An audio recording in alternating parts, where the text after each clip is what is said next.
你这船上装的都是些什么呀？兄弟，我明人不做暗事，船舱里装的全是盐，白花花的盐。盐票拿来。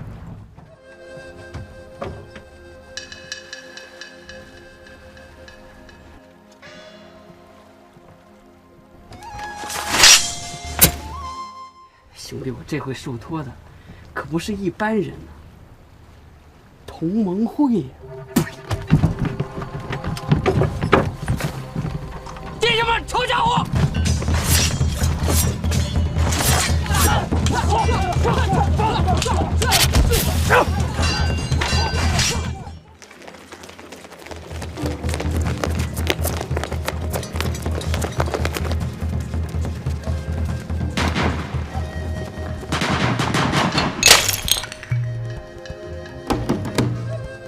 谁呀？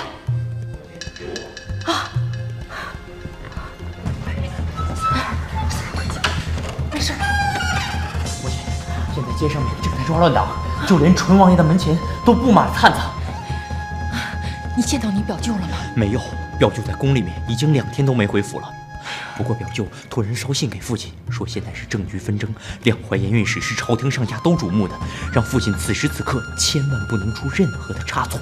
你父亲可是朝廷的大功臣呢，庚子赔款的银子还不是两淮的盐税给洋人做了抵押，谁敢动两淮的盐运使？表舅的提醒必有道理。可你父亲是个胡痴啊！前2天还来信说他要办一个胡艺大赛，你说这种时候他还有前景意志呢？母亲，您别着急。依我看，你还是去趟扬州吧，把京城的事给他通通信，把你铺子里的事也跟他说说啊。母亲所言极是，那孩儿即刻就动身。好，路上当心啊，四儿。母亲放心吧。好的，啊，当心啊。放心吧。哎。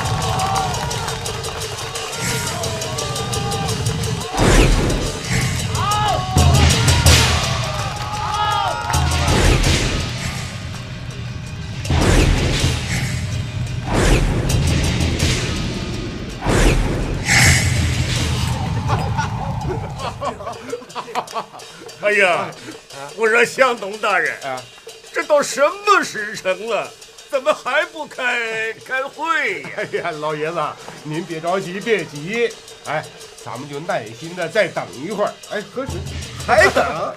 等谁呀？两淮盐运使潘天赐大人。谁？潘大人。谁？潘大人。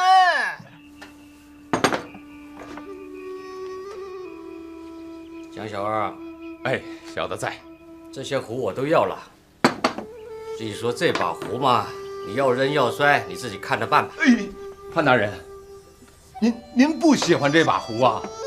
哎呦，这可是小的花了血本从外乡购进的，是特地孝敬您老的。哦，这么说你还挺孝顺的嘛？你说这把壶有什么了不得的？它出产于宋代的高僧之手。出土于明代的宣德年间，3次进宫，3次被盗，堪称是王中之王，宝中之宝啊！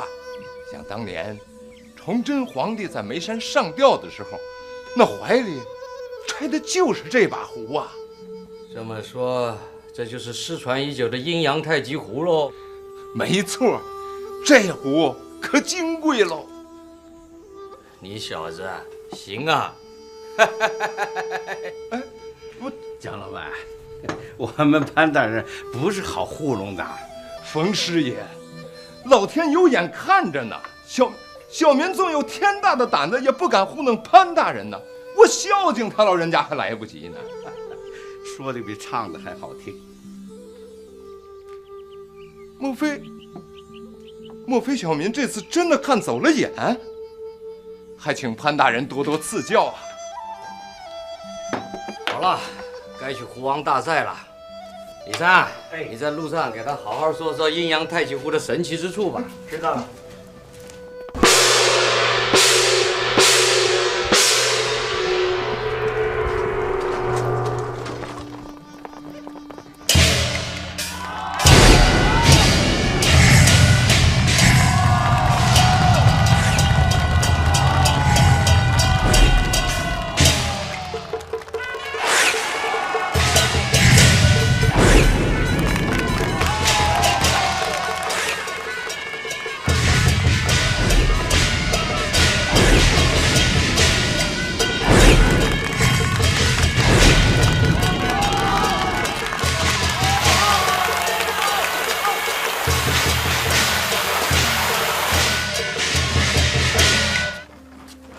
蒋老板，你跟我们家老爷谈壶啊，还真是班门弄斧。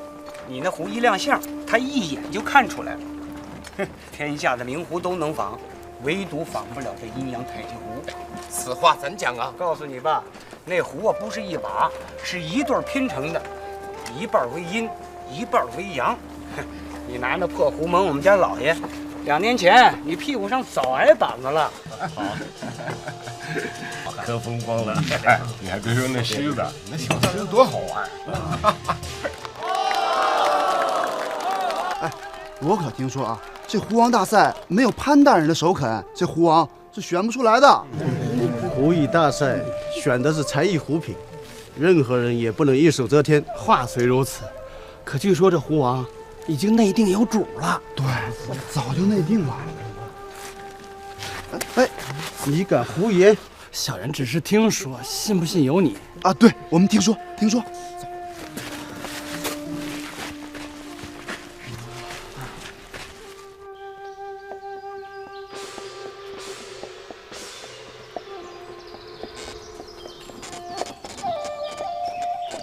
李三，哎，老爷，现在到哪了？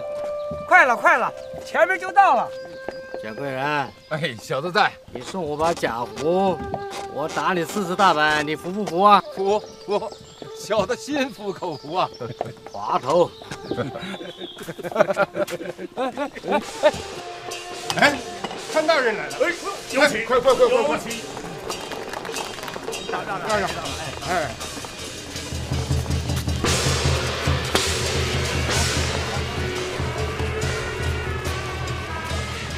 家教。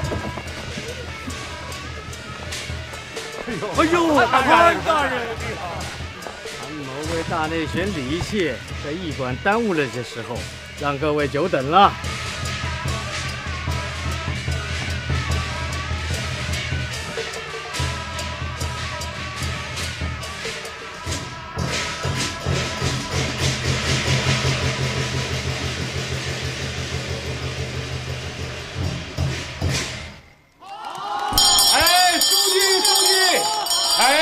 书记，诸位父老，诸位乡民，在公选大会开始之前，我要向大家隆重地介绍一位朝廷的命官，胡一界的高人，两淮盐运使潘天赐大人。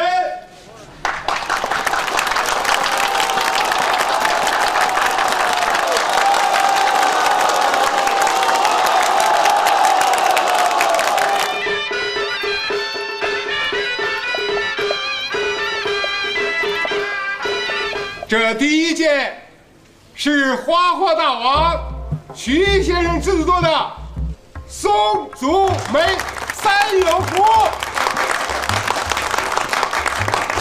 这第二件是光阔大王陈先生制作的大肚罗汉壶。西洋货大王张先生制作的福寿无疆壶。这第四件嘛，是仿古大王高先生制作的追古提梁壶。这最后一件嘛，是陶艺新秀是陶艺新秀朱德海制作的一把一摔定乾坤。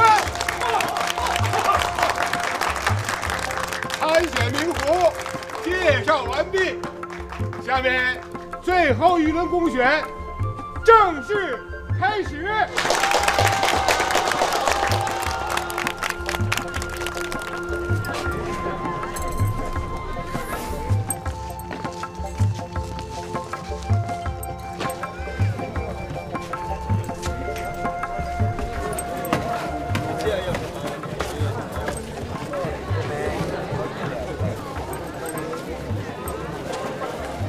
您瞧，高云松的手艺可是年年有长进啊。是啊，看来胡王的这称号，所以他是众望所归了。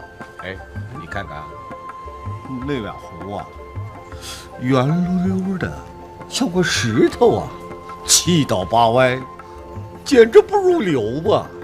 还陶艺新秀呢，叫我说啊，他还没入门呢。哎，这朱德海是谁呀？不知道啊。听说是个心气很高的后生。诸位啊，不要小看那个后生，俗话说后生可畏呀。哎，那倒也是，倒也是啊。德海老弟，你的这把一摔定乾坤做的的确不错，那造型、那感觉、那气势，与史书上记载的阴阳太极壶颇为神似。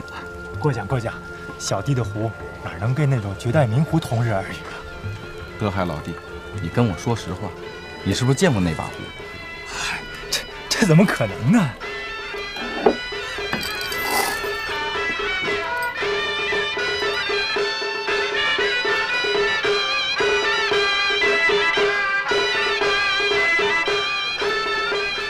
大人，那怎么回事啊？哼，谁知道啊？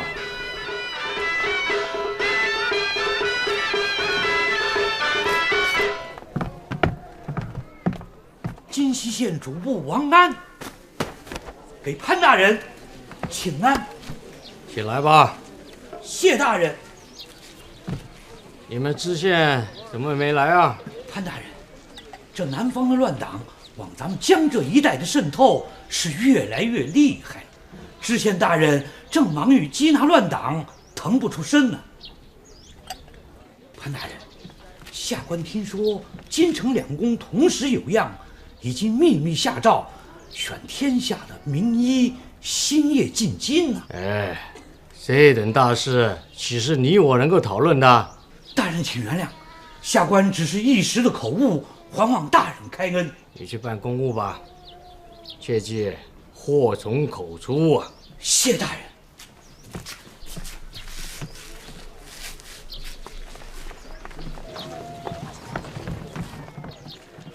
接我大清国驻西洋公使殿，江苏丁蜀镇人士朱公德海制作的紫砂壶佛海荣天，在本届巴拿马博览会上荣获金奖，为奖励朱公德海励精图治、成我国粹、扬我国威的德行，特别授予朱公德海盛世壶王之称号。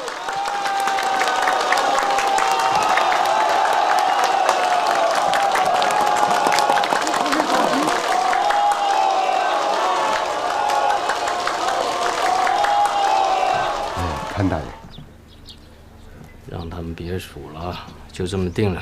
好，别数了，别数了，这件事就这么定了。定了？定什么呀？定谁呀？这洋人发的金牌，县衙也下了文书，你一说还能定谁呀？潘大人，我就说吧，后生可畏啊，你们就听相懂的，听相懂的吧。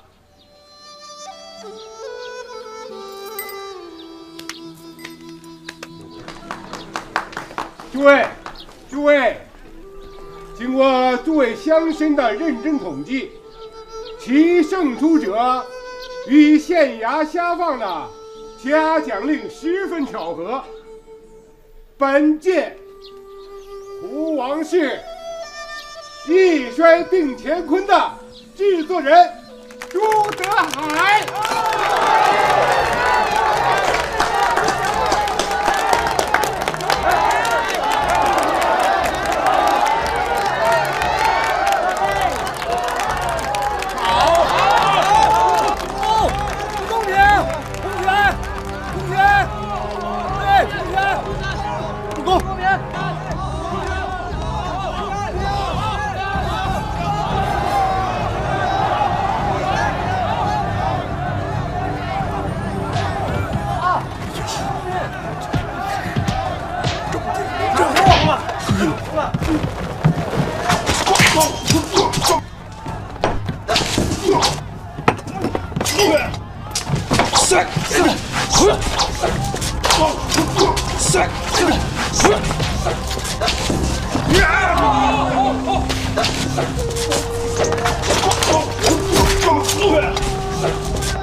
扬州知府，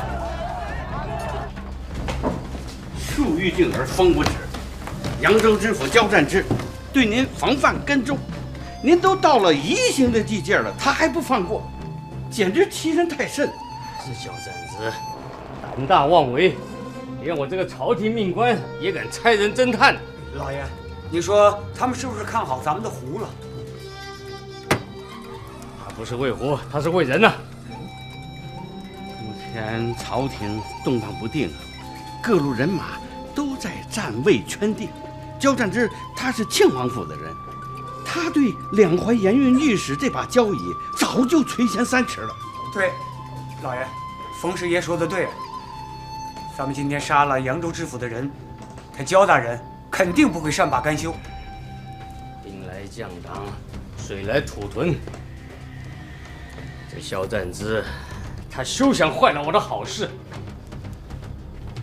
冯师爷，你即刻去扬州一趟，静观其变，有事速来报告。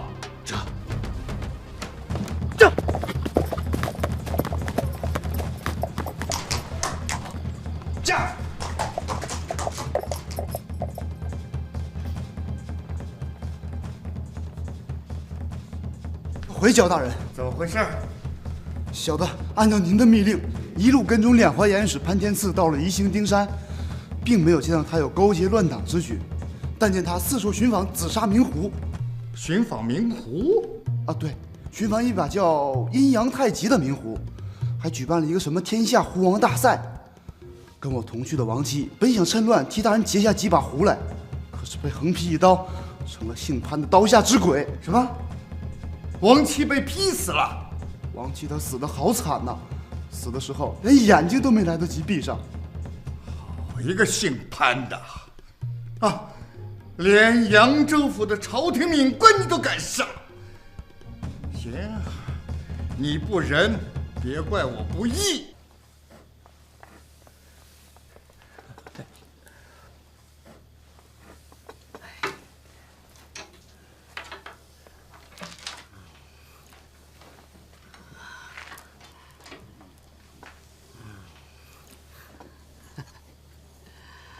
这可是胡王大赛的头奖，朱德海的一帅定乾坤呐！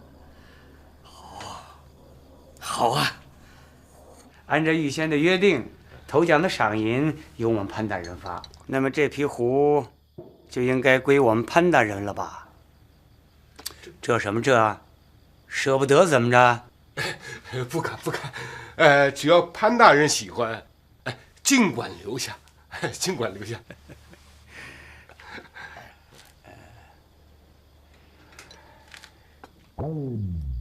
你看看，佩姐，美不滋滋的，美不滋滋的，哎，会吧？来，跟我溜一圈。走，来就得笑嘻嘻的，怎么回事啊？来，哎呦，这不是冯大人吗？这来了，你的那些牌友啊，姑娘们都惦记您的。我刚到扬州，是吗？连家都没回，就到你这儿来了。是吗？这是我和姑娘们的福分呀！哎呦，这就是您的家，赶紧上茶。我的那些牌友啊，惦着是我的钱。你这些姑娘惦着我什么呀？惦记你冯大人。我跟你说，冯大人，这几个姑娘可都是新来的哦，您还没有谋过面呢。是新来的。来，姑娘们见过冯大人。冯大人请安。给您请安。好，过来。哎，这叫小翠儿。哎，好嫩呢。哎呦，你这死丫头，这是干什么呀？哎呦，你们这是干什么呀？奉扬州知府焦大人之命，前来捉拿乱党。啊！哎呦，怎么了这是？你也不看看人头，也不看看这是什么地方，你算老几啊？给我搜！敢！闪开！哎呦，我看谁敢！起来！也不起来！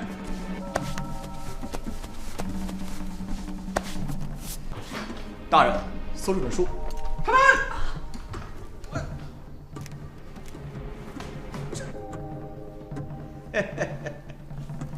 门！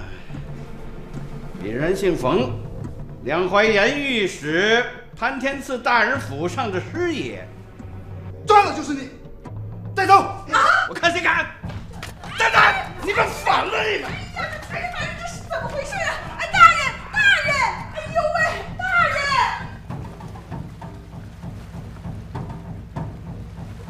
这个严都头不好对付，弟兄们，都藏好了，到时候听我的令，能混就混过去，混不过去，咱们就闯过去。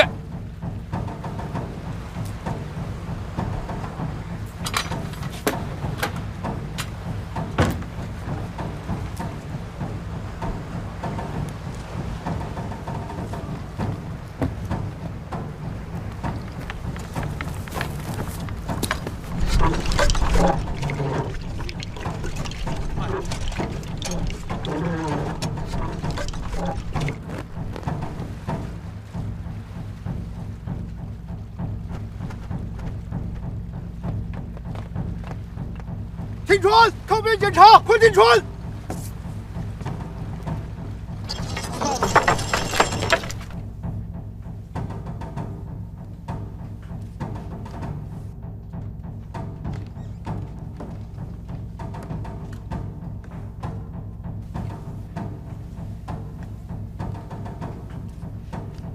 老爷，蒋贵人求见。蒋贵人哦，就那个蒋老板。让他在客厅里等着。你这船上装的都是些什么呀？兄弟，我明人不做暗事，船舱里装的全是盐，白花花的盐。盐票拿来。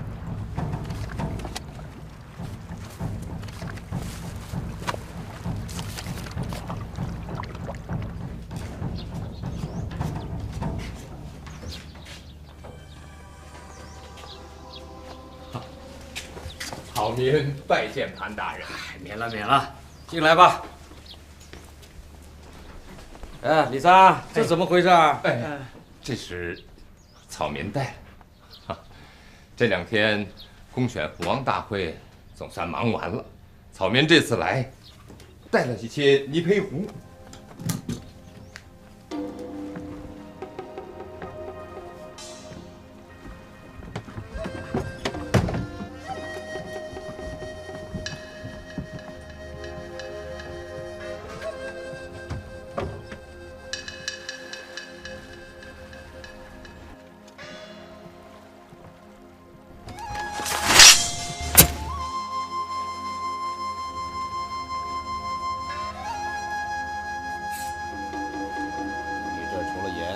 还有泥，我这是盖房子，我这。你以为我不知道？这是紫砂。你这船上可是堆了座金山呢，1两紫砂1两金。可这朝廷有令，没有泥丹，金山的紫砂泥土一律不得出江苏界地，违法者斩。我这船上主要是盐，你就通融一下吧。你这盐票根本不是运司衙门颁发的，是假的。这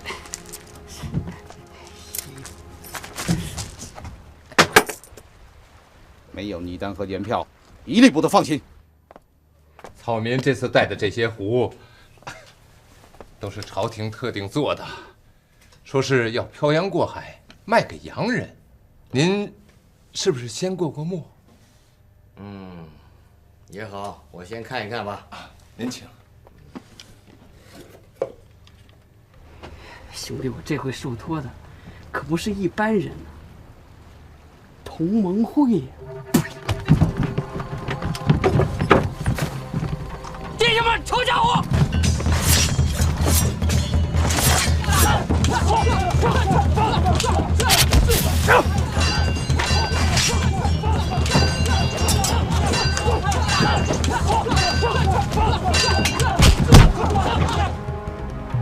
这把是徐石川的荷花壶，大人好眼力呀！山有素材湖，张太平的。对，这一定是仿古湖高云松的新作。哎呀，大人真是细说一个准儿啊！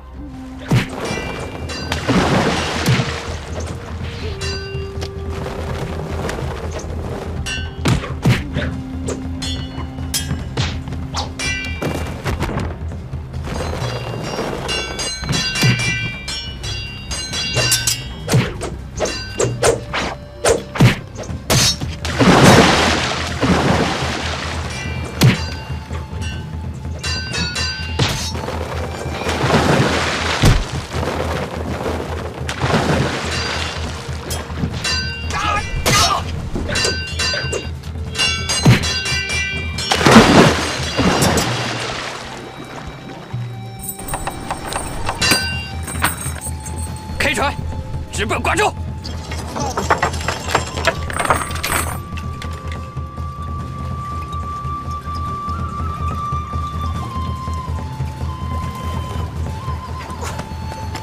你们在这守着，去应司衙门搬兵去。驾！李三，哎，你跟我这么多年，你说说看，这把壶有什么好处啊？既然是大人点了将，那李三就不自量了。啊，你说吧。这把壶是徐世川的荷花壶，它以盛开的荷花做壶身，用圆鼓鼓的莲蓬做的壶盖，弯曲的花梗做的壶把，是卷曲的嫩叶做的壶嘴儿。更有趣的是，这只小青蛙做的笛子。你们看，这只小青蛙是动中有静，静中有动。哎呀，不愧是潘大人身边的人呐，妙极了。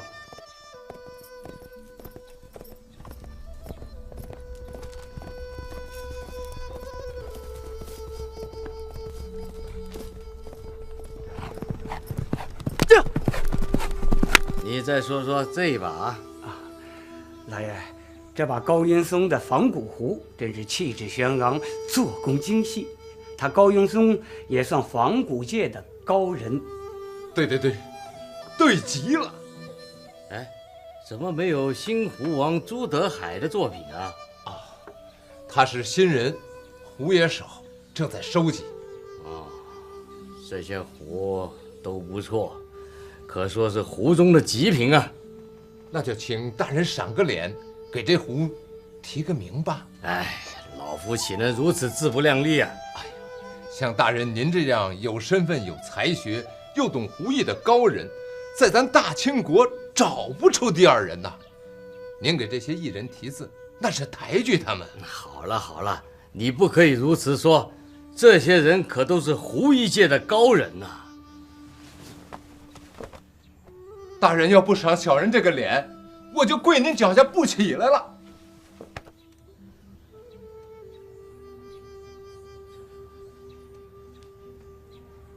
看来我非提这个壶名不可了。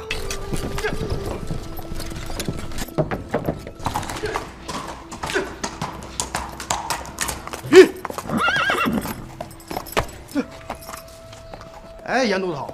拴马正在那边，那我跑这儿衙门口子里下马呀？我这里有军情急事，过不了规矩了。哎，你这是从哪个死人坑里爬出来的？赶紧向潘大人禀报，说我有要事。这事儿可不好办啊！怎么了？潘大人他出巡了，现在何处？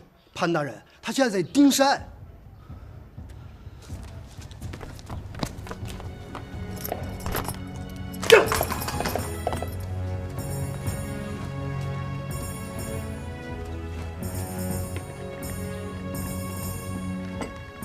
就把门关上。这。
紧急进行向原御史大人禀报。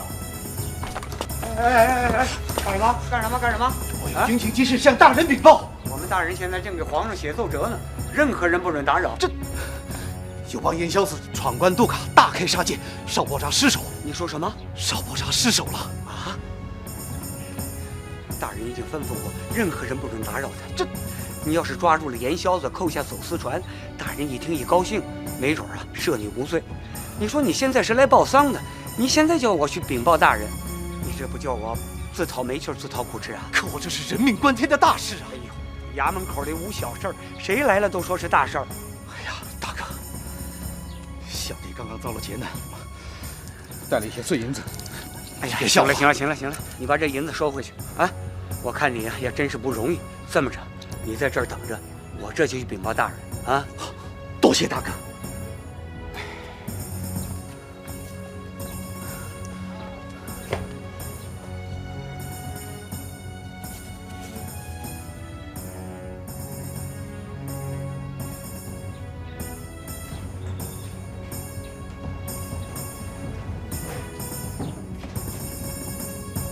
老爷，老爷，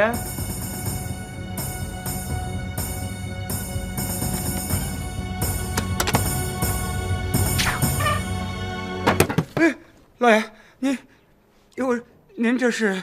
这是给你长点记性。老爷，那个少伯札的严武严都头，他说有要事要向老爷。一个小小的集市会，能有什么大不了的事啊？可他说你再啰嗦，给我滚回老家去！不敢，老爷，小的不敢。把门给我带上，滚吧！这。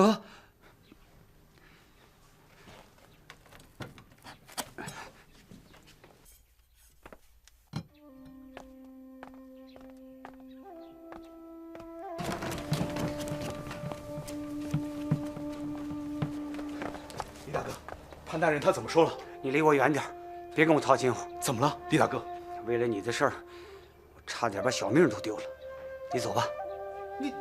李大哥。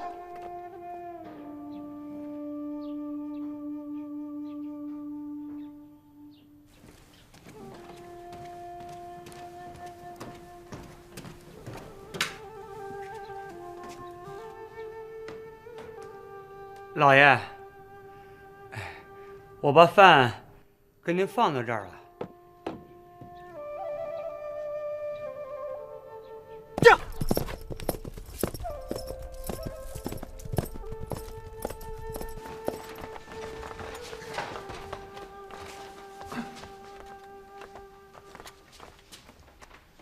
把你们知府叫来，把交战之给我喊出来！你给我老实点！小子，我们知府的罪名是你随便叫的吗？告诉你，要是我们潘大人来了，我告诉饶不了你。你试试。甭说你了，交战之，我看他怎么向我们潘大人交代。嘿，你这个交战之，喊什么？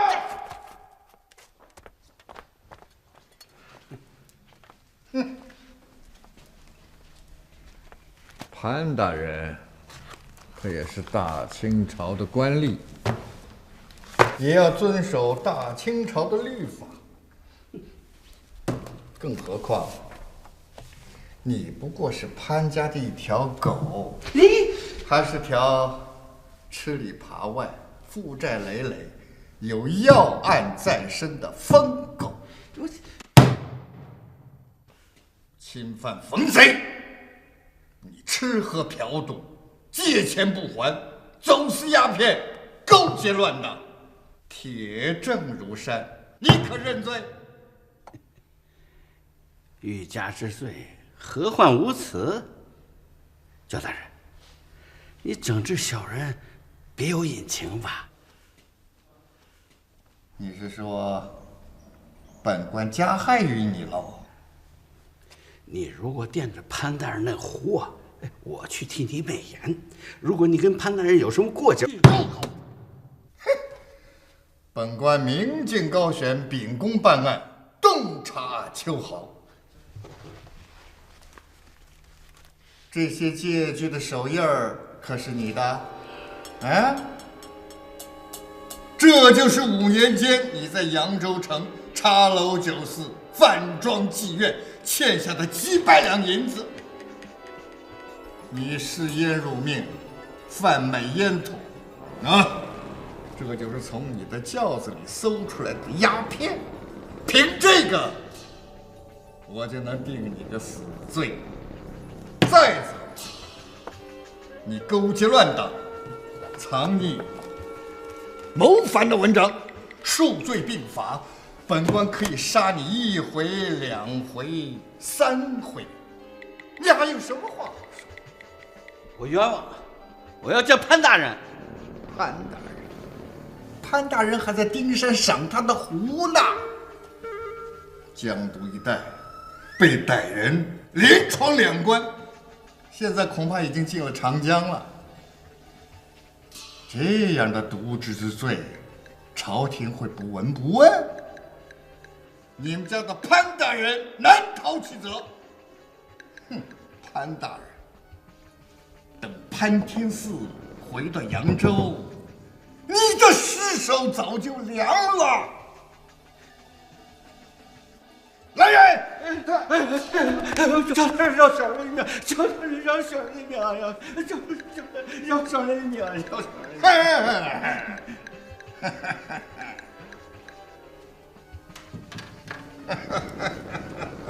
赵大人，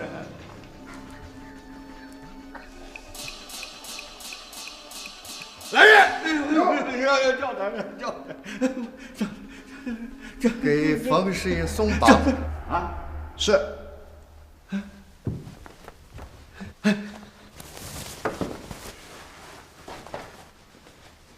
冯师爷，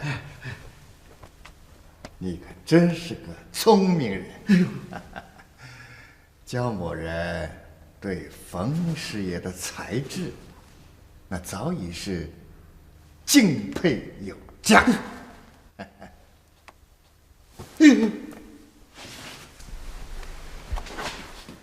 如果冯师爷能够助本官一臂之力，一切都好商量。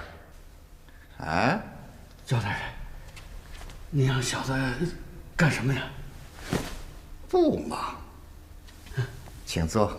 小人不敢。坐下，坐下，听我慢慢的说。你们都下去，坐。啊。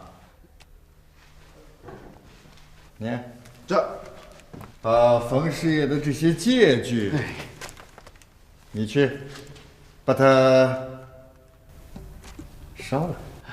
这，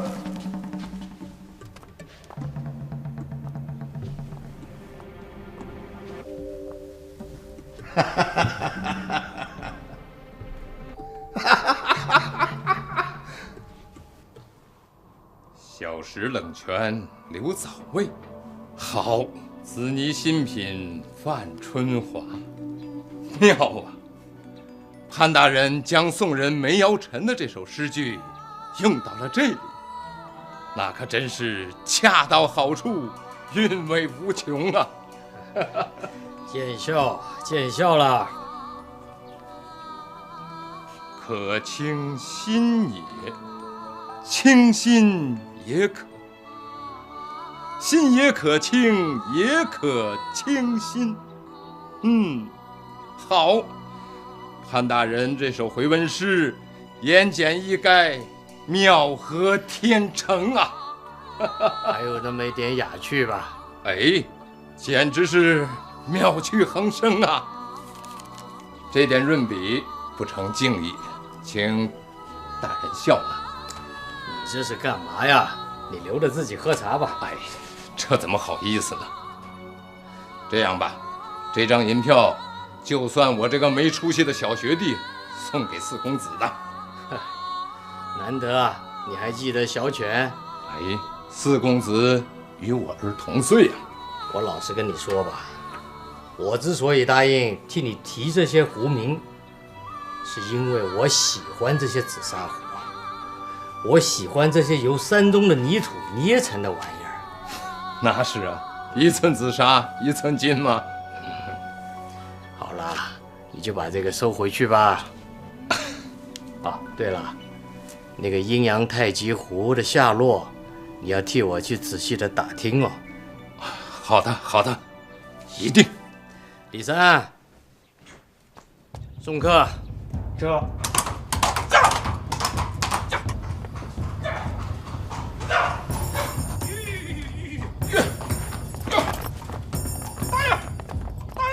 喊什么喊？我什么？江督察吉斯卫赵虎有紧急军情向盐运司大人禀报。哎，就是皇上下了谕旨，我们潘大人也不接。我是从江都赶到扬州，扬州冲到丁山，一路不吃不喝，就换了8匹快马。他是为何不见我？不见就是不见。少不扎的盐都头比你来早多了，还在这候着呢。你呀，你再说说话去。怎么，江督察也失手了？哎，严都头，严都头，你要干什么？事关重大，事关人命，我必须要见潘大人。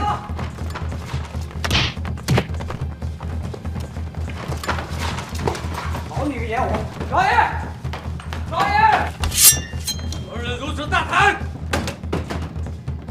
大人，严武罪该万死，但潘大人必须替小人禀报。本司正在为朝廷御湖提字，你胆敢？大人，清晨有一艘范思言和刺杀你的驳船，声称是乱党所雇，连闯我少关闸、江督察2道关卡，并打伤了兵丁多人。江督察吉斯卫张虎也在门口等候多时了。什么？第三，混账！老爷，这么大的事，为何不及时禀报？我，这可是杀头的罪呀！人呢？人在门房里啊。我是说那些杀人闯关的严小子。快把那帮人快过瓜州，要进长江了！哎呀，糊涂啊！即刻起身，连夜奔瓜州。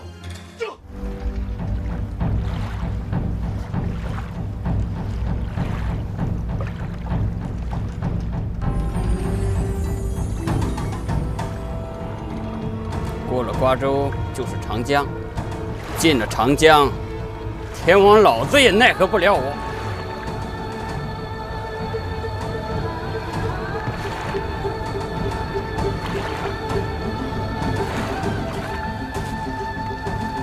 怪了，今天晚上没人值夜呢。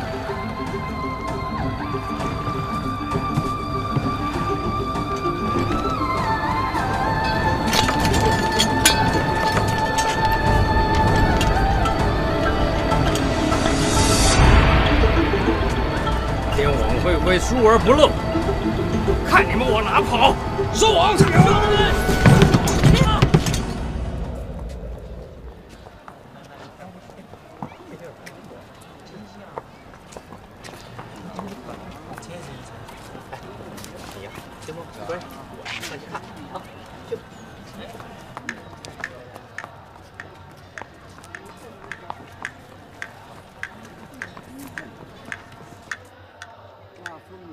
下雨了，万贯家财被空光了，只留着这把残壶了。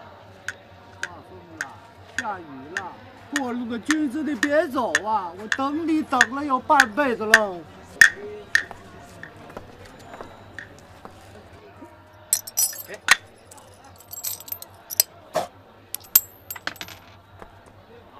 你想遭天杀五雷轰啊？你不是叫花子吗？叫花子？哼！告诉你，我富能敌国。你富可敌国？你挺了不起的嘛！哎，你叫什么名字？我康半仙奉如来之命，遵天神之旨，上观天文，下察地理，浪迹天涯，寻访高人，以茶论道，以壶会友。康先生，哎，你这以壶会友怎么讲啊？你瞧见这把壶了吗？它没有壶盖。谁要是能拿出原配的壶盖来，就能跟我同享荣华富贵。荣华富贵？就凭你这把破壶？哎，我家里面啊壶多了去了，随便拿一把呀，都顶你个千八百个。不管你们家有多少壶，都是我这把壶的儿子、孙子、重孙子。你个臭要饭的，怎么跟我们公子说话呢？得了，凡是爱壶之人呐，都是风雅之士。康先生，这银子啊，你先收着，哪天呢，我再来听你讲壶。看来你也是个有壶缘之人呐。放那儿吧。走。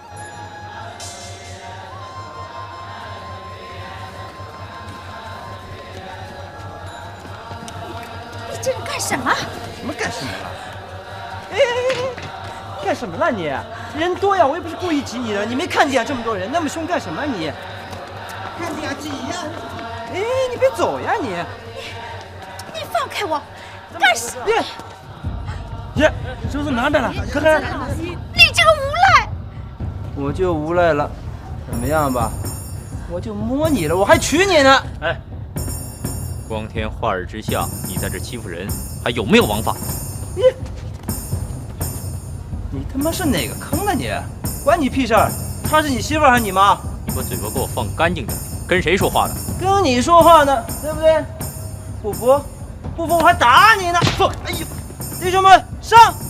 公子小心！你别走啊你！呀！大兴，小子，我让你英雄救美，快走啊！小月，小月！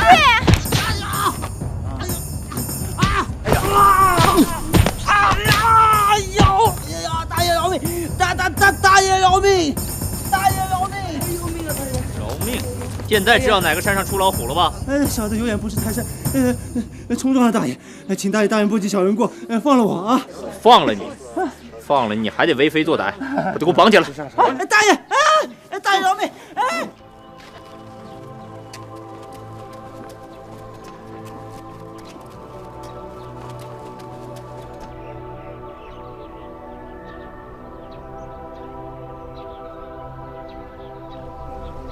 小姐，请留步。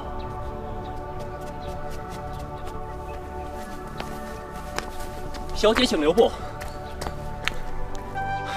小姐，请留步。公子，感谢公子的搭救之恩。敢问小姐尊姓大名？昔我往矣，杨柳依依。哎呀！今我来思，雨雪霏霏，真是巧啊！想不到在《诗经·小雅》的采薇中，竟会含有你我二人的名字。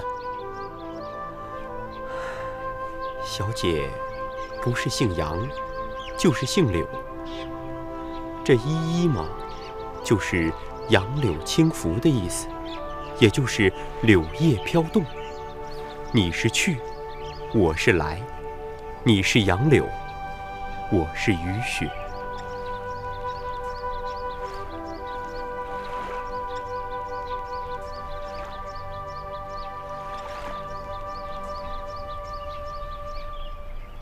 世上竟有这样的奇事，这也许就是一种缘分。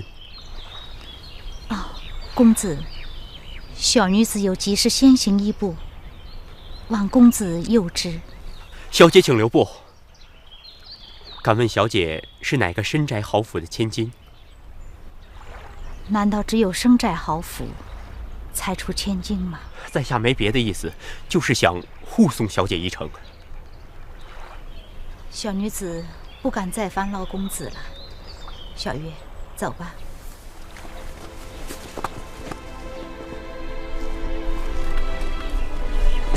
起轿。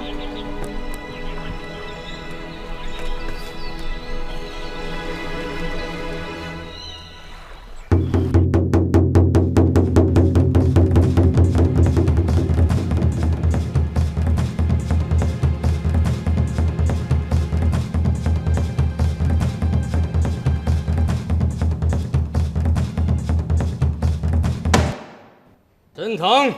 升堂。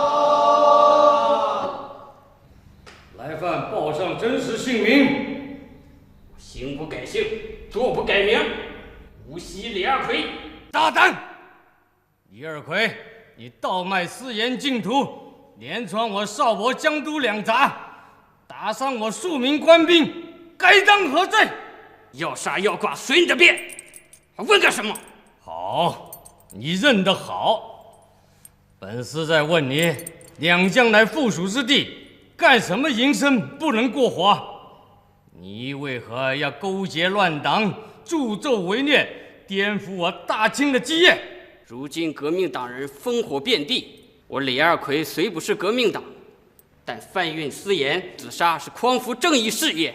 满清王朝气数已尽，大胆的东西，竟敢咆哮公堂，受人钱财，替人承担，脑袋掉了，不过碗大个疤。你潘天赐潘大人视胡如命，其他狗官贪赃枉法，我呸！我李二奎呀，真看不上你们这些狗官。好，大胆狂徒！依照大清律条，李二奎一干人犯各重打20大板，即刻押往天牢，10日后斩决。来人，拖出去！慢，潘大人，小人有一事相告。本司不想听你胡言。潘大人，你可听说过阴阳太极湖？阴阳太极湖。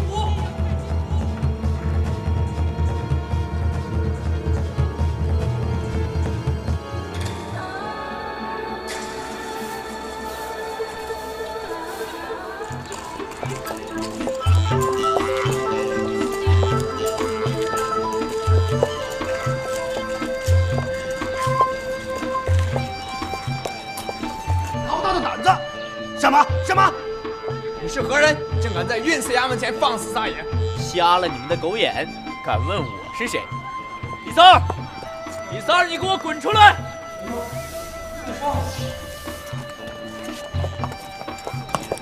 来了，我滚出来了！我滚出来了！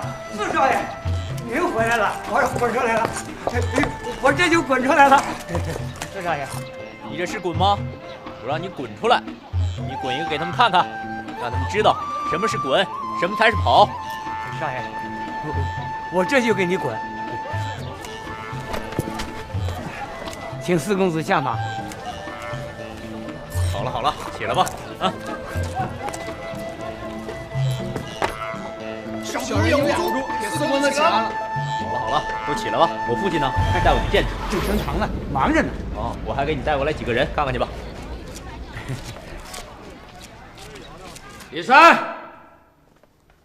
李三，哎，老爷，你喊我有什么吩咐啊？你怎么不跟着我呢？跑到哪去了？我要押着你到扬州府见见焦占之啊！好，哎，老爷，可这会儿不行。怎么？四少爷回来了啊，正在您的书房等着您呢。他来了，在路上还绑了2个当街欺压良家妇女的地痞无赖。等老爷您发落呢，啊，上书房。这四儿，在哪里啊？父亲，孩儿给父亲大人请安。好，起来，快起来吧。2年不见，长得人模人样了啊！啊，先到屋里去坐。你母亲近来可好？母亲身体很好，她让孩儿代祝父亲万福。哦，那你那几个姐姐过得怎么样？大姐夫和二姐夫联手开了一个皮草行，挺赚钱的。哎呀，卖皮草能赚几个小钱呢？老三过得好不好？三姐刚刚生了一个千金，已经满月了。啊，很好。啊，对了，你这钱庄做得怎么样？生意好不好？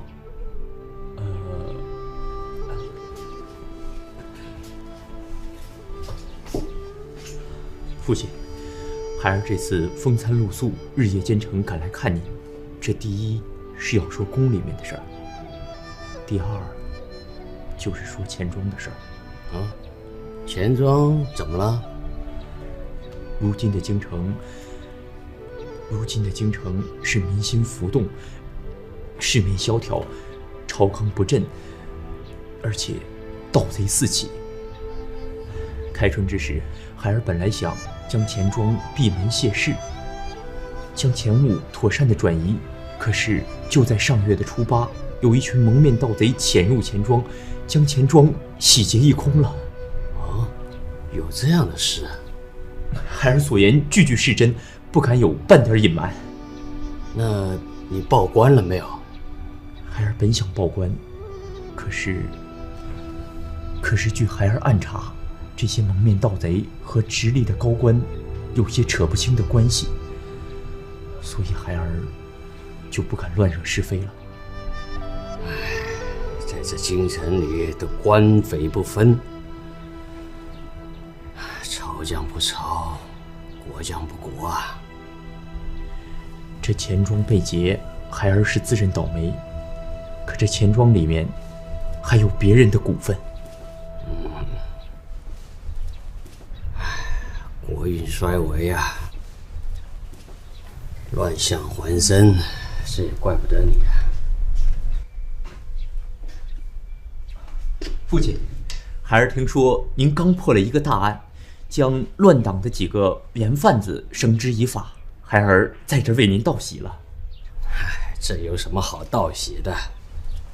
这件事情棘手得很呐，办得太轻也不行，办得太重也不是。父亲的意思是？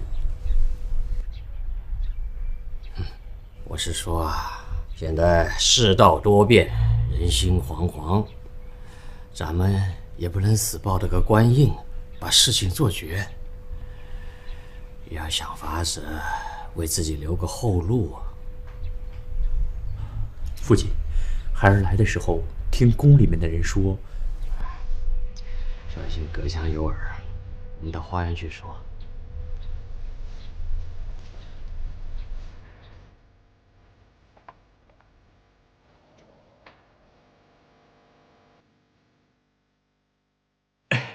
怎么了，二位都头？平时威风八面的，今儿这是怎么了？都像霜打的茄子面啊！我们也在等着潘大人发落呢。你们服不服啊？啊？看看潘大人，锅不动瓢不响，哎，没费吹灰之力就将那些贼人全部拿下，那才叫干大事的气派。服了，服了！潘大人真是在世诸葛嘛，运筹帷幄，决胜千里。服了。现在不是我们服不服的事，是潘大人会怎么处置我们？那还用问吗？我跟潘大人这么多年了，连我都知道，你们这叫玩忽职守，肯定撤职查办啊！哎呦，李大哥，求求您替我们跟潘大人说说情吧。这要是革了职，连饭碗都砸了，我这一家老小可怎么办呢？是人手不够，要是潘大人给我派足了人，就连一只鸟也别想飞过闸去。我呀，看你们俩也是真不容易。这么着，我这就去替你们俩跟大人说说，啊！谢李大哥，谢李大哥，谢谢李大哥。李大，我给你磕头了，磕响头了你。哎，行了，行，行了，这八字还没有一撇呢，你磕什么头啊？再说了，万一不成，你这头不就白磕了？得，跟我一块儿去吧。谢谢李大哥。哎，快走！哎。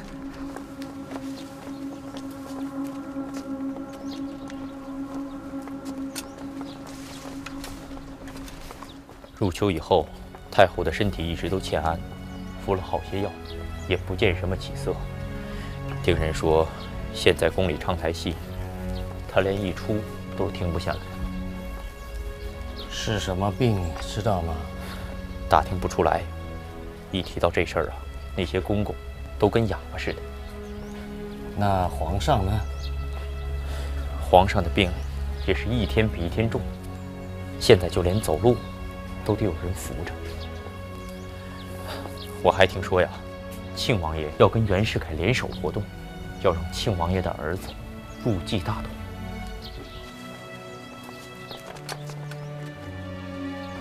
你们两个先在这等着，啊，我去求求老爷，就看老爷愿不愿意见你们。谢李大哥。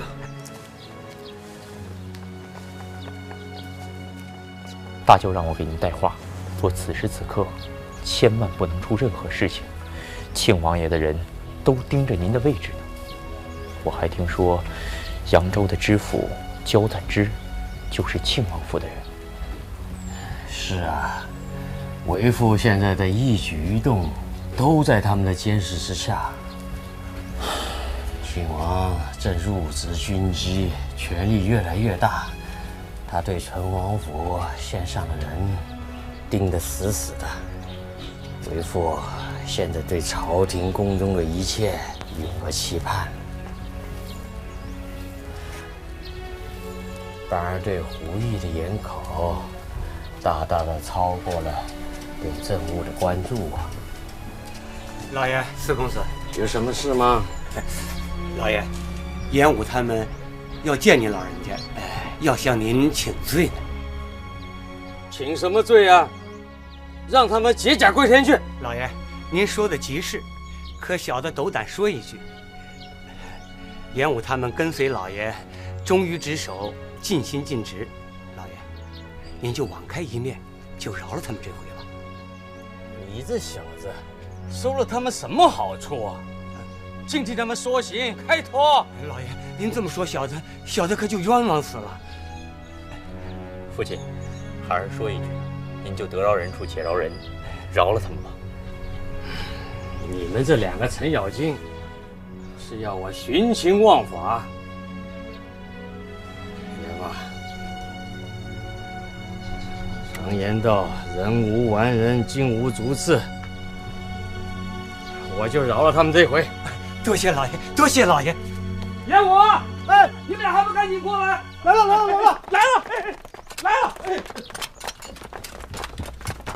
向老爷请安。来了！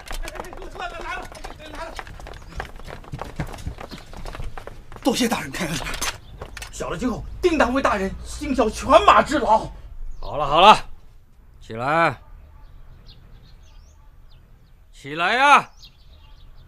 谢大人。你们两个把李三绑起来，送到扬州知府。大人，您这是？让你绑你就绑，哪来那么多废话？这，李大哥，那就先委屈你了。老爷，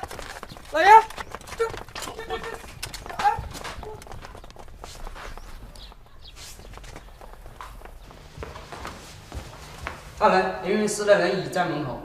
让他们进来。走。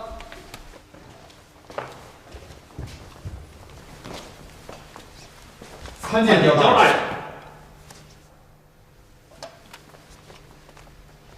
奉严御史潘大人之命，将误杀扬州府巡探的囚犯李三押交知府大人查办。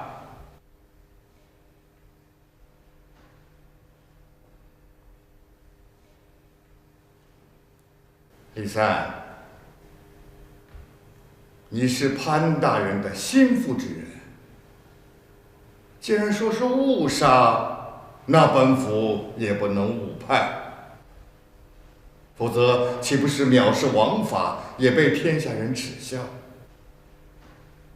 再说，该巡探他擅自去丁山，并未得到本府的允许，听说他还动手抢壶，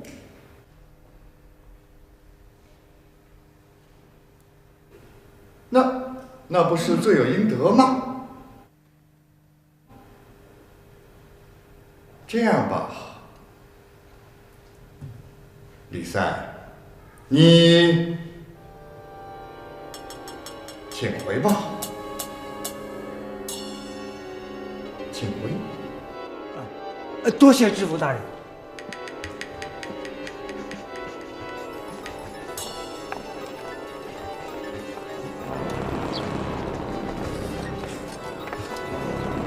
好了，二位，多保重。那么，就一路走好。李大哥，这就分手了啊？那哪成啊？我们兄弟俩得向你表示一下谢意呀。哎呀，谢什么谢呀？扬州知府不治我的罪，那就是我的万幸了。不过焦大人，他根本就不敢动我一根毫毛。此话怎讲？潘大人让你们俩绑我到扬州知府，那是给焦知府一个台阶下。李大哥，你要跟我们好好说说。走走走，请你喝酒去。哎，算了算了算了。对，喝酒，喝酒。李大哥，这点面子你总得给吧？哎呀，酒就算了。闲话少说，快走，快走，快走，走吧。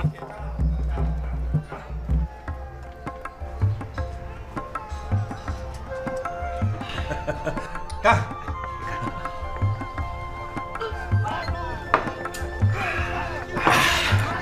感谢你在潘大人面前的一番美言。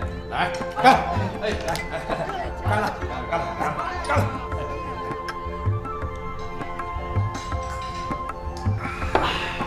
苟富贵，勿相忘。李大哥，您今后要是发了，可别忘了兄弟们呐。我们换大杯。这不行，这绝对不行，这太不过瘾。嗨，别开玩笑，换什么大杯呀？换大碗，那才叫过瘾呢。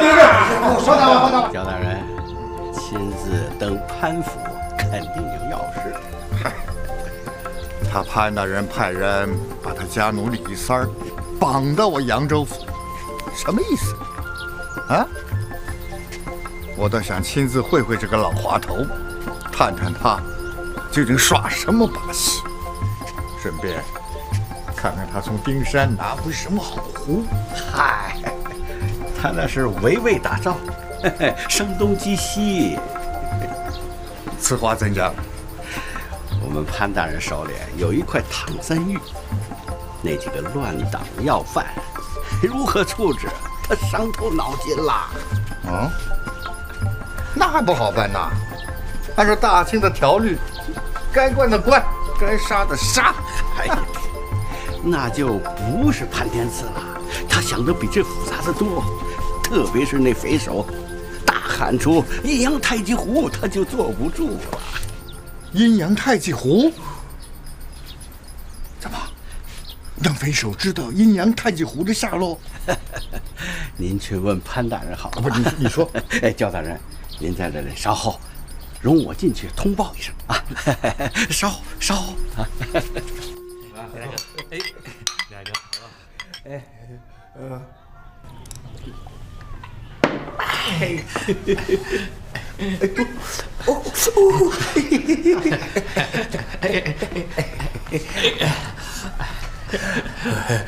我高兴，我今天真高兴，咱就交个朋友。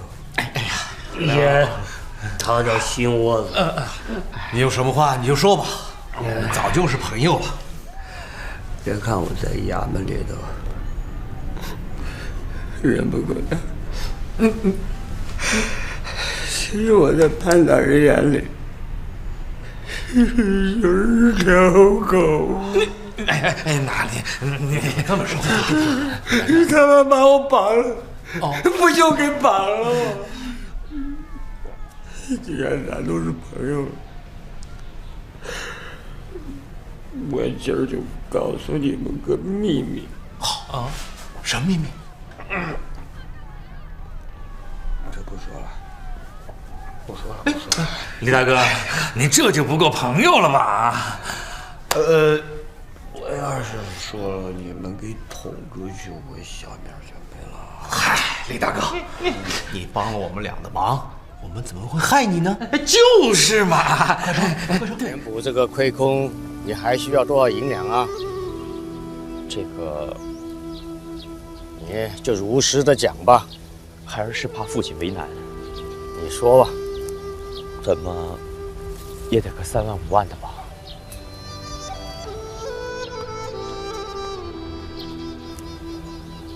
好吧，待会儿你就到账房去拿。孩儿谢过父亲，孩儿拿了银票以后会即刻返京，妥善处理好善后的事宜，绝不会辱没家父的声名。大人，扬州知府焦占之求见。哦，他来的这么快啊！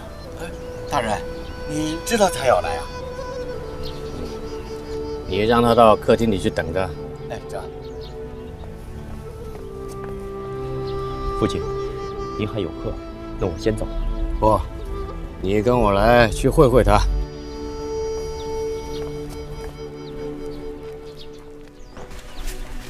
大人，请焦大人到客厅觐见。哎，方师爷，那边和潘大人说话那个是谁啊？啊，那是我们潘大人的四公子，刚从京城回来。哦，这可是比他父亲还厉害的主啊！龙生龙，凤生凤，老鼠生来会打洞。这边请。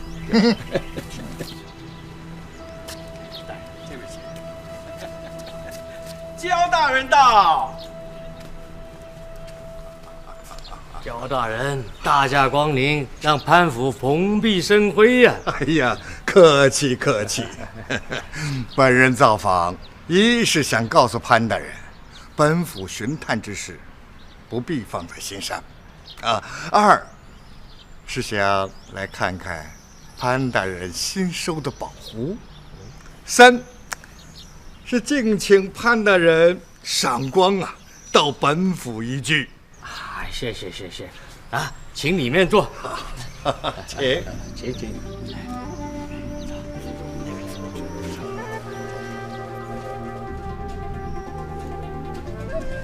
焦大人，请。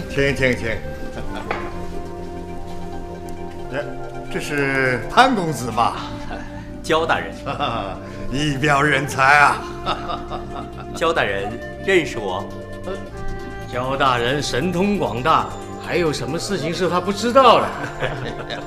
焦大人，请坐。请。潘大人，我在红园之外又新修了个园子，叫黄园，又名四桥烟雨，定于4月初8举行家宴。到时候我会请3个戏班子同时演唱《桃花扇》《牡丹亭》《长生殿》《长坂坡》4出大戏，请潘大人、潘公子光临指教。哎呀，焦大人，您乃是富甲天下的盐商，现在又是扬州知府，能够参加您的盛宴，是我潘某人的荣幸啊。唐人姚和在他的扬州村子里写道：“暖日凝花流，春风散管弦，园林多市宅，车马少渔船呐。”将戏曲与园林之间的关系勾勒得栩栩如生呢。只有潘大人这样的惊天伟地之才，方能体察本官的良苦用心的。哎呀，不敢当。焦大人，4月初8，潘某一定到贵府去。好，届时鄙人定恭候潘大人、潘公子。来，请用茶。请。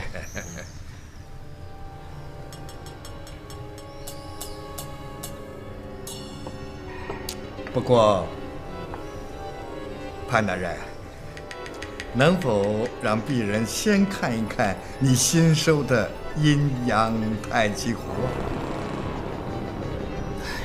焦大人，潘某要是有阴阳太极壶，您焦知府一定是第一个鉴定之人。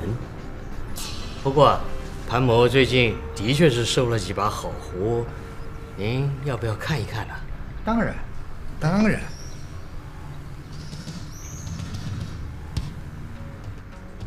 不过，我可有耳闻呐。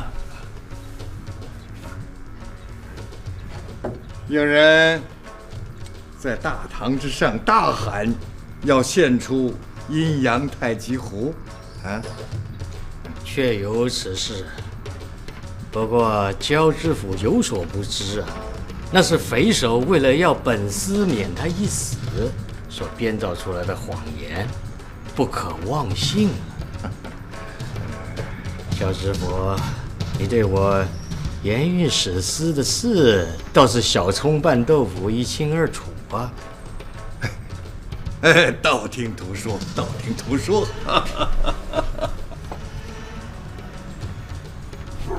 潘大人打算如何处置那几个要犯？说是10天后问斩，其实是遮人耳目。此话怎讲？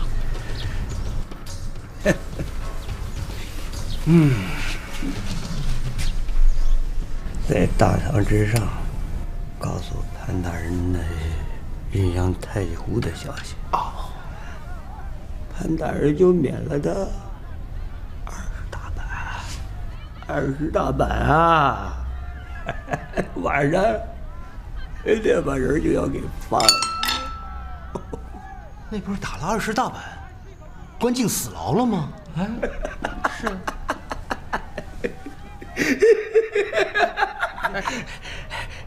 那被关挨打的不是李二奎，不是苏黑小瘪三，倒霉，撞到潘大人的刀口上。潘大人，这招可够厉害的，在兵书上叫做偷梁换柱，狸猫换太子啊！对，你小子胡说你！我没胡说，你说多了。潘大人是朝廷命官，年运御史，怎会做出这等荒唐之举呢？是。哦，要是胡说，我又是多宝相婊子养的我。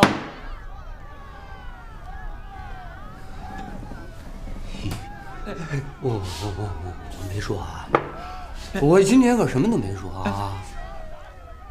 立春以来，台州、海州、盐城等地的盐枭子日益猖獗，犯上作乱，时常执精良兵器毁我缉司关卡，伤我缉司官兵。你看我这几个字怎么样啊？好啊，笔走龙蛇，力透纸背啊，写的实在是好啊！继续念吧。好。总而言之，统而言之，1年来，各路官兵在两淮盐运使潘大人的统领之下，恪尽职守，查禁私盐，夜以继日，战绩辉煌。共稽查过往船只共36000余艘，缴获私盐108000余担，捣毁贩私团伙108个，捕获盐枭子360人。此次又一举捕获了闯关渡卡的贼人。你这是给我起草奏报，还是上眼药啊？报的也太多了吧，牛皮都快吹爆了。你现在把我捧得越高，以后我摔得越重啊！大人，咱们可不能少报啊！各地方官哪个不虚瞒假报，争相邀功啊？皇太后是个好大喜功的主子，就算是好大喜功，奏报也得8、9不离10，报的太多了会授人以柄。大人，这稿子重新再拟过，不要报那么多，只要比去年多一些就行了。本官不求有功，但求无过。大人，您看。好了，你走吧。走了。这。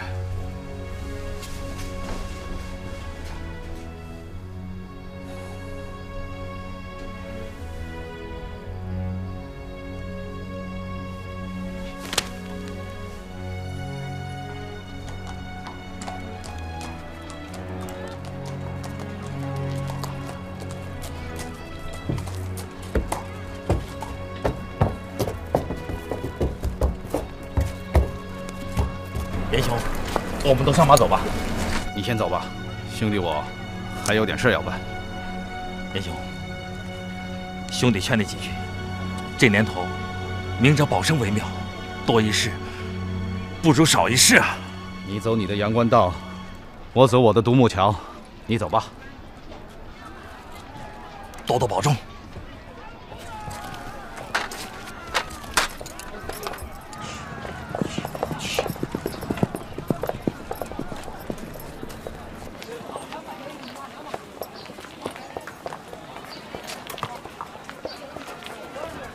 老人家，你能在写诉状吗？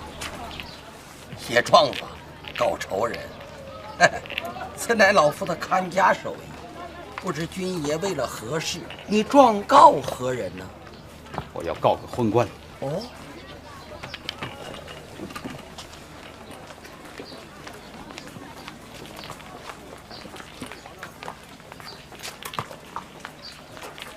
严都头，潘四公子，真是巧啊！哦，我是想给老母写封家书。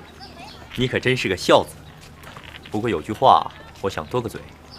公子请说。这写家书嘛，向来都是报喜不报忧，专挑好话讲，否则呢，就不是报平安了，而是给自己找麻烦。你说是吗？公子所言极是。那我就先走了。以后啊，要是再有这种舞文弄墨的事儿，你找我，省得破费。多谢公子。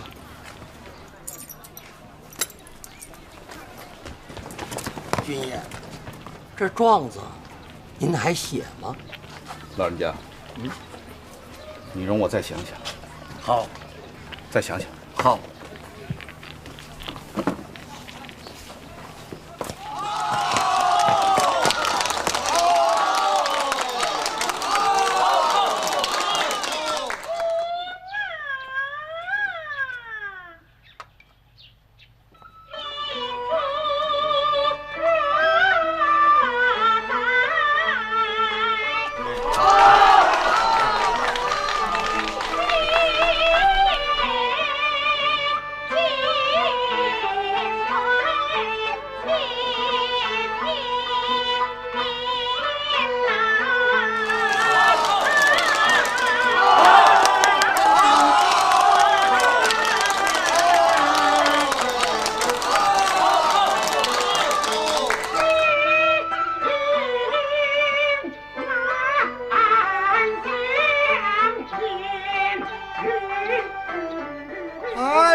潘大人亲临寒舍，教某荣幸之至，荣幸之至。知府大人一掷千金，扬我国罪，老夫岂有不来道喜之理呀？潘大人请啊，知府大人请，请。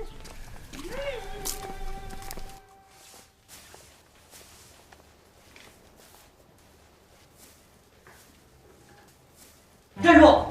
这是死牢，不可以探监。怎么，不认识我了？哎呀，是严大人、严都头，小的正在当班。我这里也是公务，这几个严贩子都是我抓进来的，还有几句话要问问。严都头可有衙门里的令牌？还真跟我打起官腔来了。这倒不。就2句话，还要让我去衙门申请令牌吗？死脑筋！开门。是。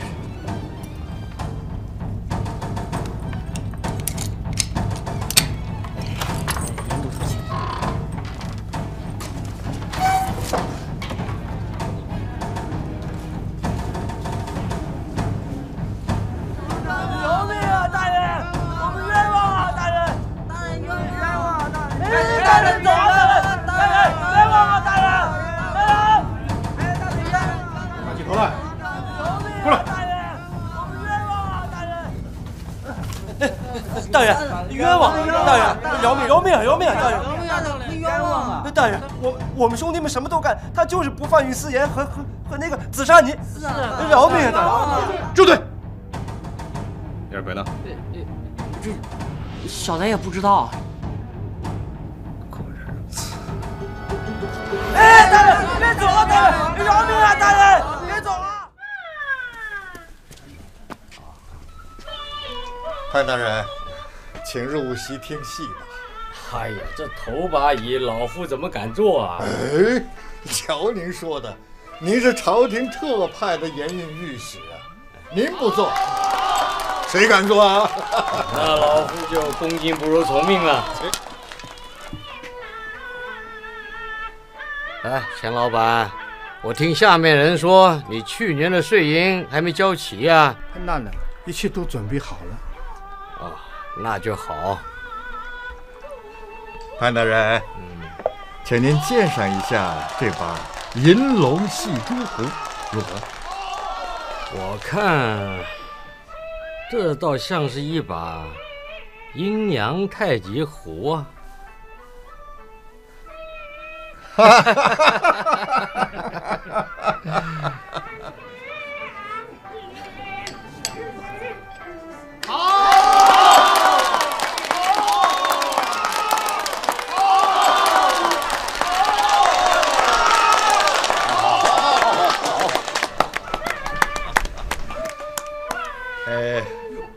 潘大人，咱们到那边台子去看看。哎，好，请。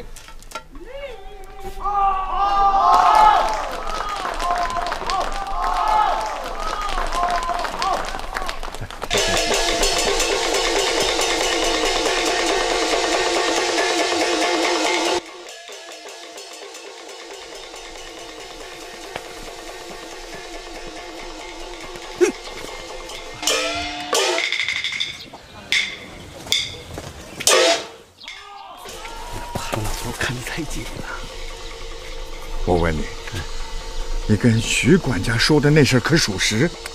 京城那边可是一再的催问呐。这潘老头办任何事情滴水不漏，可是这件事情那是千真万确呀。哼，这胡吃胡疯子，他是脚踩两只船，在给自己准备后路。我看你在那个盐运省交易上能够待多久？你藏的那些壶用不了多久，我要让他换一个主子。那是必然的，只要逮着他点缝，咱就给他下去。哟，这是50两，先拿着。哎，谢大人，谢大人，先拿着啊，谢大人。哎，我听说潘四公子也来了，在花园里转悠。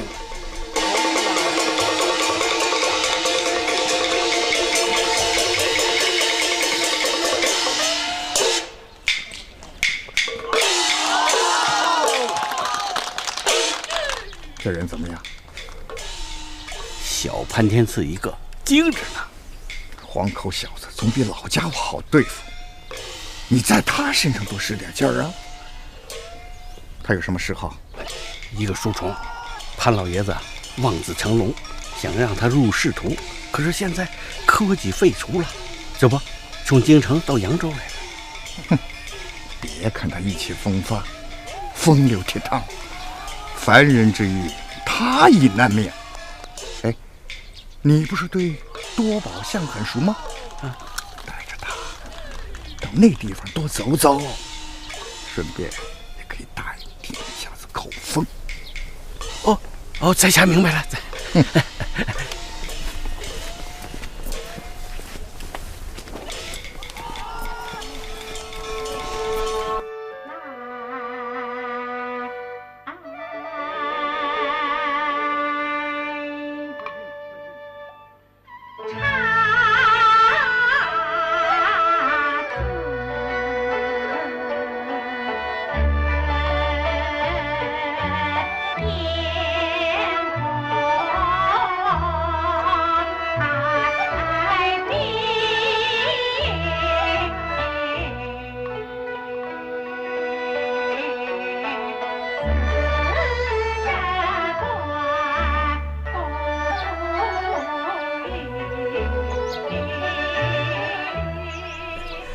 四少爷，能在扬州伺候您几日啊，真是我的福气。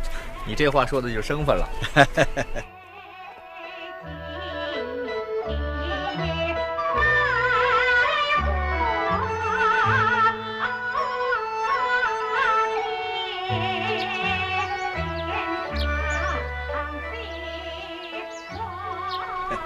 我呀，在老爷身边也算是元老了。可是这俸银呢，这多少年来都不见涨。这事儿不难吧？我离开扬州以前啊，我跟他说。哎呦，谢谢公子，谢谢公子。这个钱呢，真是好东西。你看人焦府啊，那歌台3、4部啊，歌台戏台跟大内一样，就连焦府的下人，穿金戴银的都不少。这钱再多，也比不过权啊。和珅当年有钱吧？可皇上一声令下，抄家，不什么都没了，自己还落了个凌迟。哎，那边什么呀？啊，走过去看看。那叫实景空窗，女眷们在那看戏最方便。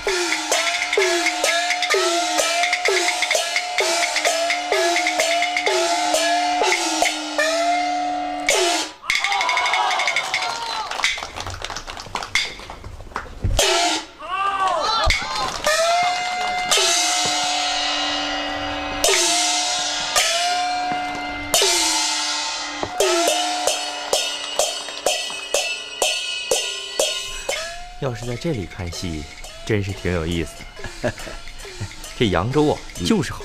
这要是在北京，这种季节可坐不住人。哎。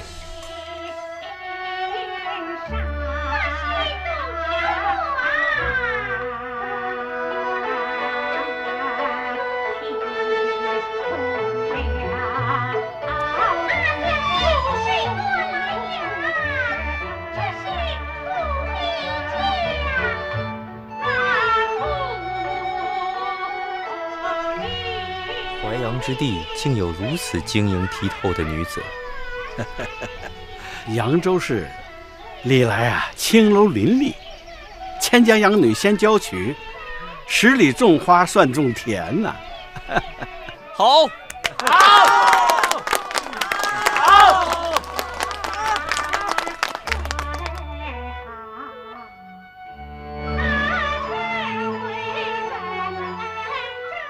那个唱《牡丹亭》的名字叫柳叶儿，她是扬州的第1美女，多宝巷莲花书玉的头牌。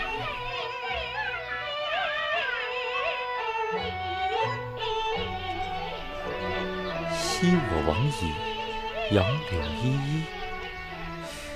柳叶，柳叶，少爷，柳叶。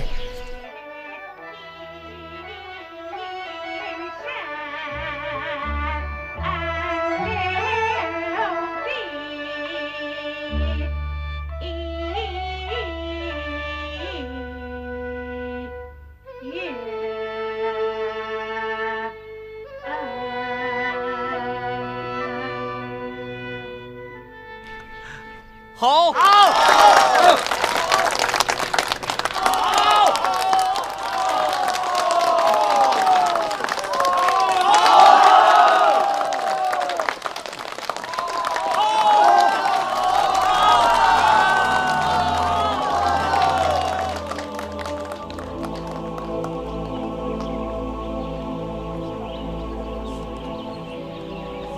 哎，那人叫他去哪儿啊？准是到小屋去趟堂会了。焦大人就好这一口，他拿来招待咱们老爷，哎，是外面听不着的段子。少爷，走，听一段去，听一段。我还是不去为好。哎，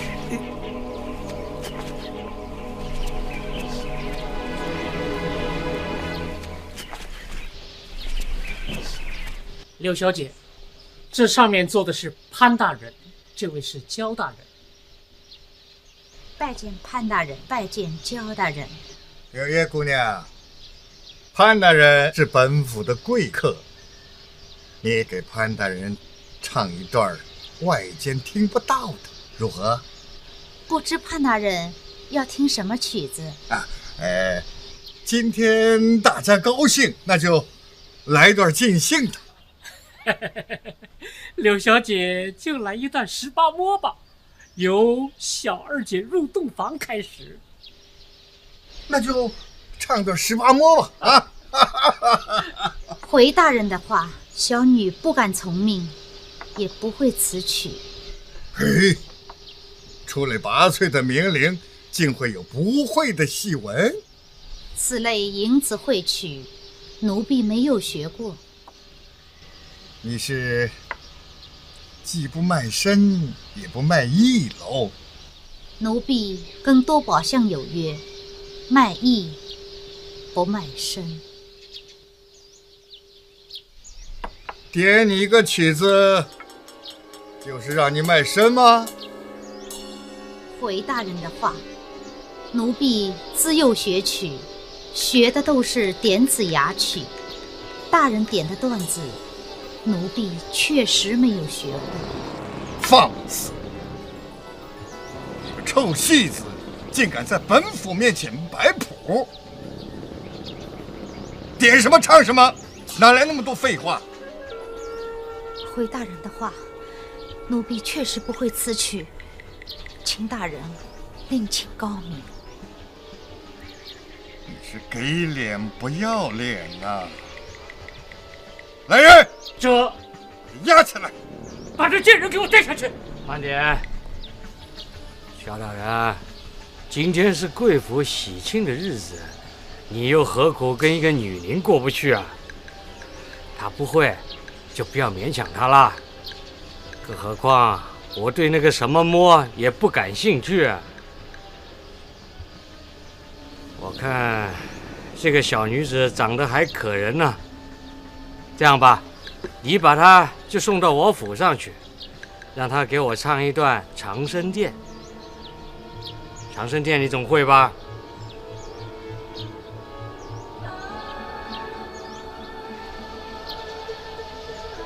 潘大人开口了，本府不敢不从。看在潘大人的面子上，本府今天便宜你了，还不赶快谢谢潘大人？谢潘大人不罪之恩。你下去吧。许总管啊，你可别忘了把他送到我府上啊。这遵命。哎，少爷，您往哪儿去啊？这宴会还没开始呢。可柳叶走了，我得去找他呀。哎，他能往哪儿去啊？他住的地方我知道，宴会完了我带你去。你知道？哎，知道。走啊！大力丸，狗皮膏药去风寒了哎！大力丸，哎，先生，来几个大力丸吧。大力丸，狗皮膏，哎呦，董师爷，哎，您老人家可是有日子没来了，哎，怎么着？又带了一位贵客来呀？哎，要不要再来几个大力丸？一边站！你这家伙挺蒙钱。可是地道真火，刚进的，你不信试试。我告诉你啊，我今天陪的是贵客，没法跟你磨牙。哎，你看，这，哎，您是第一次来吧？我跟你说，你进这个门之前，得先来一粒金枪不倒。这冯师爷每次回来都是，哎呦，我的腰，我的腿，这不啊！你别满嘴给我娇躯啊！走，公主走。哟，风师爷今天怎么那么早啊？我们是到莲花书院找柳叶。柳叶今儿不在，被那江湖请去了。哎，冯师爷，你不说柳叶早就回来了吗？就是啊，走。哎呦，冯师爷，你非找他干嘛？墙上的木马不能骑，镜子里的烧饼它不能冲金。哎，狗要归窝，鸟要归巢，我们要到莲花书院等柳叶。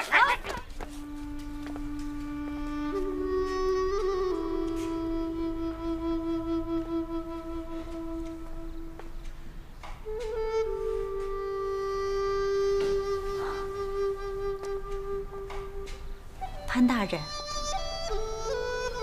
老爷，柳叶小姐在这儿等您一晚上了。潘大人，小女子柳叶感谢您的搭救之恩。柳叶小姐，不必再谢了。你怎么还不回去啊？大人，您不是要听长生殿吗？柳叶小姐，老夫是欣赏你下午在焦府不惧淫威，刚正不阿，是用长生殿替你解围啊。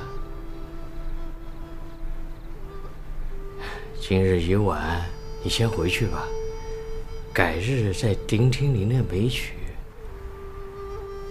谢谢大人美意。以后你有什么困难，尽管前来。潘大人，您的大恩大德柳叶莫齿难忘。区区小事，不要放在心上。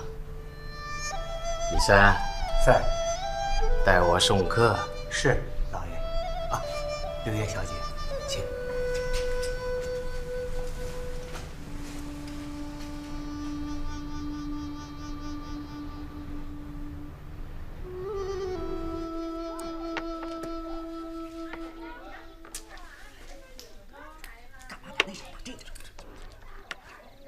3万。哎，3万糊了啊，糊了。行啊，这些钱呢就归你姓了。你们几个把我们家公子的钱都赢了。哎，什么时候起4公子成了你家的了4公子可不是我家的，他是柳叶的。可不是。哎呦，看柳叶姑娘她过来了，这是我的头牌。真是花中之魁呀！那当然了。你们先玩去，我先过去的啊。姑妈啊，劳烦您带我去见见柳叶小姐。哎呦，这柳叶小姐她今天晚上不见客人了。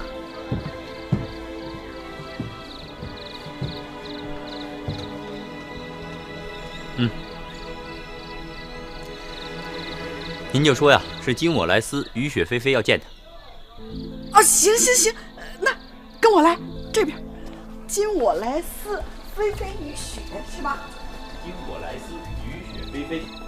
请订阅频道，帮我们留言、按赞、分享。